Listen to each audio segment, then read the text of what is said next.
যদি কোনো বোন এরকম হয় যে দুইটা বাচ্চা সিজারে হয়েছে, এখন তৃতীয় বাচ্চা সিজারে হলে তার জীবনের রিস্ক আছে, এটা অভিজ্ঞ ডাক্তার এবং ধার্মিক ডাক্তার যার মধ্যে আল্লাহর ভয় আছে তিনি যদি এরকম বলেন, তাহলে সেক্ষেত্রে তিনি আর বাচ্চা না নেওয়াটা তার জন্য গুনাহ হবে না, তিনি জন্ম নিয়ন্ত্রণ করতে পারেন। কিন্তু স্থায়ী পদ্ধতিতে না যে তিনি অস্থায়ী পদ্ধতিতে দীর্ঘমেয়াদী 3 বছর 5 বছর আবার 5 বছর পরে আবার 3 বছর 5 বছরের জন্য বিভিন্ন পদ্ধতি আছে, সেই পদ্ধতিগুলো তিনি অবলম্বন করবেন। কারণ স্থায়ীভাবে জন্ম নিয়ন্ত্রণ করা এটা শরীয়তে জায়েজ নাই। বিশেষ করে এটার জন্য অনেকে দেখা যায় যে কোনো বিশেষ অঙ্গ কেটে ফেলে দেন, অপারেশন করে ফেলে দেন একেবারে, এটা জায়েজ নাই ইসলামে। কেন জায়েজ নাই এটা আমাদের বুঝতে হয়তো সময় লাগে, কিন্তু জায়েজ নাই।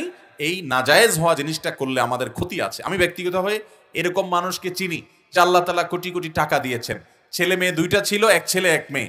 এই এক ছেলে এক মেয়ের ভিতরে একটা রোড অ্যাক্সিডেন্টে মারা গেছে, আরেকটা মেয়ে বিয়ে দিয়েছে, কিছুদিন পর অশান্তি, স্বামীটা অমানুষ, বাধ্য হইয়া বা না বুঝে ইমানের দুর্বলতার কারণে সে গুনাহের কাজ করে, অর্থাৎ আত্মহত্যা করে দুনিয়া থেকে সে চলে গেছে।